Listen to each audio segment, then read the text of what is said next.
तर या ब्रेक नंतर आपलं पुन्हा एकदा स्वागत आणि अर्थातच आपण आज बजेटला अवघा काही वेळ शिल्लक राहिलेला आहे. सर, कशा पद्धतीने हा बजेट मांडला जाऊ शकतो, कारण इथं सगळे अर्थविश्लेषक आहे आणि तुमचं स्वतःचं देखील अर्थावर विशेष प्रेम आहे आणि अर्थशास्त्रामध्ये तुमचं विशेष प्रावीण्य असं म्हटलं तरी चुकीचं ठरणार नाही. कसं बघता पूर्ण या बजेटकडे? स्नेहल, अर्थावर सगळ्यांचंच प्रेम आहे. आपण इथं बसलोय तेच मुळात अर्थार्जनासाठी बसलेलो आहे. तर आत्ता ज्या स्वरूपामध्ये अर्थसंकल्पातून अपेक्षा व्यक्त केल्या जात आहे त्यामध्ये तुम्ही CA म्हणून जोशी साहेब तुमच्याकडे आणि मी वाळंबे सरांकडे येणार आहे त्यानंतर एक चर्चेचा विषय ठरतोय, तो म्हणजे couple income tax return filing. म्हणजे कुटुंब म्हणून बायको आणि नवऱ्या दोघांचे मिळून रिटर्न फाईल्स होतील आणि त्यामुळे तुमचं ब्रॅकेट जे आहे ते वाढताना मिळेल. जे आता 7 लाखापर्यंत तुम्ही इन्सेंटिव्ह घेऊ शकतात, साधारण ज्या ठिकाणी तुम्ही बचत करू शकता ती 14 लाखापर्यंत जाईल अशी अपेक्षा व्यक्त होतीये. होऊ शकतं असं? नाही, काय आहे, जो डायरेक्ट टॅक्स कोड प्रपोज्ड आहे त्याच्यात तरी असं काही थेट उल्लेख नाही, ही पहिली गोष्ट. दुसरी गोष्ट, एका अर्थाने अशा प्रकारची सवलत आपल्याकडे नेहमीच होती, कारण आपल्याकडे हिंदू अनडिवायडेड फॅमिली, म्हणजे ॲटलिस्ट हिंदू, बौद्ध, शीख वगैरे, म्हणजे मुस्लिम आणि ख्रिश्चन वगळून बाकी सगळ्यांना हिंदू अनडिवायडेड फॅमिली करण्याचा स्कोप पहिल्यापासूनच होता. सो मला वाटतं ही सध्या तरी बाजारात अफवा आहे, अजून त्या दिशेने काही घडलंय. अजय वाळंबे सरांकडे येतो. अजय वाळंबे सर, इन्कम टॅक्स तुमच्या आमच्या सर्वांच्या जेव्हाचा विषय काय, पोतडीतून काहीतरी विशेष निघेल आणि आपल्याला खूप मोठी सवलत मिळेल अशी शक्यता?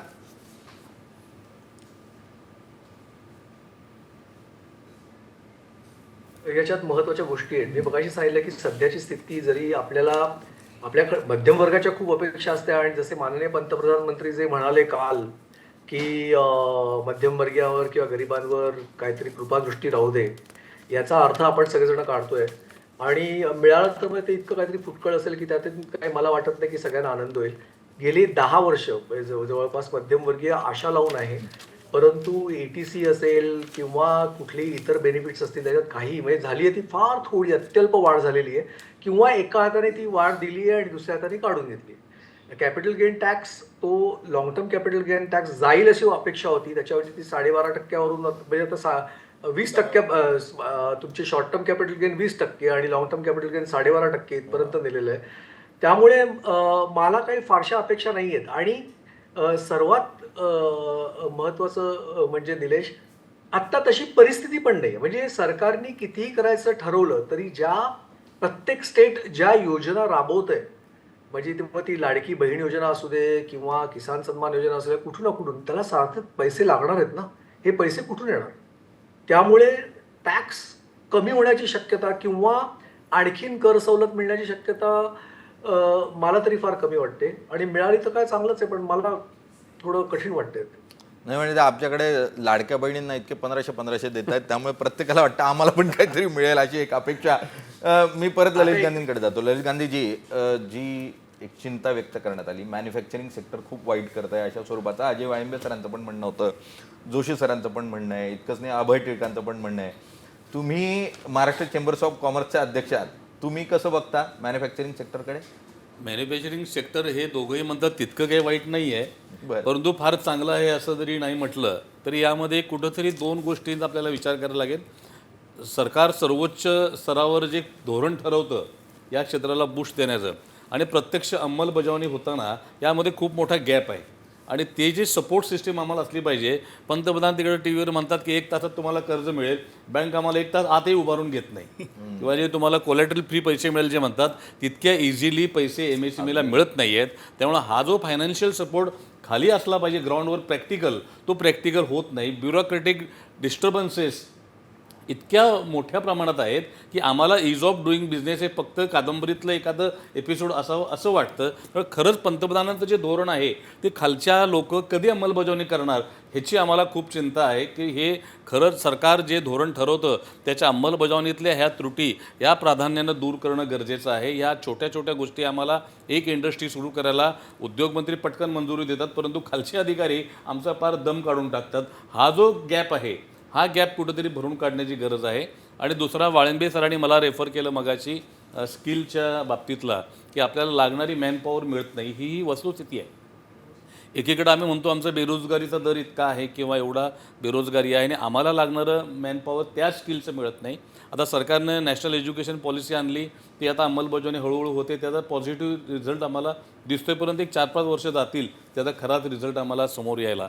आणि अकॅडमिया इंडस्ट्री कोलॅबरेशन ही अजून चांगल्या पद्धतीनं व्हायला पाहिजे. आत्ता मी जे बघतोय, मी दोन्ही क्षेत्रात काम करतोय म्हणून, की हे फक्त कागदावरच होतं आहे अजून. म्हणजे मोदी साहेबांची इच्छा आहे म्हणून मला करावं लागतंय, ते प्रत्यक्ष त्याचं रिझल्ट ओरिएंटेड होईल अशी अजून मानसिकता बनलेली नाही. अगदी तुम्ही जसं म्हणतात स्किल हा फक्त वर्किंग क्लास इतक्या पुरता मर्यादित विषय नाही आहे, तो लिडरशिपमध्ये पण आहे. म्हणजे लिडरशिपची जितकी मागणी आहे, जितके चांगले अधिकारी आपल्याला हवे कॉर्पोरेट सेक्टरमध्ये, साधारण जो एक अंदाज व्यक्त करण्यात आले 6,500 अधिकारी सध्या मोठ्या म्हणजे CEO या पदांवर जे आधी CFO या पदांवर लागणारे जे अधिकारी आहेत ते 6,500ची मागणी असेल, तर ती पुढच्या काळामध्ये 4 ते 5 वर्षामध्ये 30,000 इतके अधिकारी लागणार आहेत. इतक्या पटीनं अधिकारी लागणार आहेत, पण तसं स्किल हे आपल्याकडे या ठिकाणी तयार होताना पाहायला मिळत नाही, तिथेही अडचण आहे. त्यामुळे अभय टिळक जे बोलले होते त्याही अनुषंगानं एक की पगार वाढतोय तो कुणाचा, तर माथाडी कामगार वर्गाचा. जे सामूहिक पातळीवर एक 25,000 30,000 इतका पगार घेतात त्यांचा पगार वाढताना दिसतोय, मात्र जे जास्त पगार आहेत अशा ठिकाणी पगार काही वाढताना दिसत नाहीये आणि हा चिंतेचा विषय. मी विजय वेदमुथांकडे येतो. विजयजी, मॅन्युफॅक्चरिंग सेक्टरमध्ये तुम्ही स्टील सेक्टर बरोबर काम करतात, काय अडचणींना सामोरं जावं लागतंय? पॉवर सेक्टर म्हणजे विजेची सप्लाय असेल, त्याचे भाव असतील, याही दृष्टीने तुमच्या काय अडचणी दिसत आहेत? आणि आता सगळ्या तज्ज्ञांनी जे बोलले की इकॉनॉमिक सर्वे जो कालचा पेपरमध्ये जो इकॉनॉमिक सर्वे आला त्याच्यामध्ये दाखवत आहे की दॅट इज गोईंग स्लो. हा एक फॅक्ट आहे. सो त्यांना मिनिस्टर लेवलला पण त्यांना नक्कीच माहिती असेल.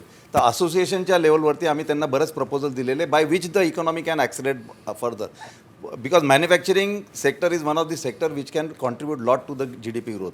आपण $5 ट्रिलियन अपेक्षा ठेवतोय, 27-28पर्यंत झालं पाहिजे. त्या ॲक्सिलरेशन त्या मुवमेंटला जर अचीव करायचं असेल तर क्रिटिकल रॉ मटेरियल जे आहेत, जे क्रिटिकल रॉ मटेरियल आहेत जे इंडस्ट्रीला पाहिजे ते आता स्वस्त दरात मिळायला पाहिजे किंवा जागतिक दरावरच्या रेटवरती मिळायला पाहिजे. तर असोसिएशन लेवलवरती आम्ही बऱ्याच गोष्टी त्यांना प्रपोज केलेल्या आहे. एक त्याच्यापैकी एक जो आहे की custom duty on critical material like copper, aluminium हा 0 करावा, कारण जेणेकरून इंडियामध्ये जी स्केअरसिटी आहे आणि तो जर तुम्ही कमी केला तर इकडची इकॉनॉमी ऑटोमॅटिक बूम करेल आणि आपल्याला एक्सपोर्टला ऑपॉर्च्युनिटी आहे, कारण world is looking at India as a second manufacturing hub. आणि ते जर खरं साध्य करून आपल्याला त्याचा ऑपॉर्च्युनिटीला जर एनकॅश करायचं असेल तर you have to get raw material at a proper rate. तर this is one important thing which we expect in the budget. ते झालं तर momentum for the manufacturing can come. जसं ते म्हणतात की इकॉनॉमिक इंडस्ट्रीयल स्लो डाऊन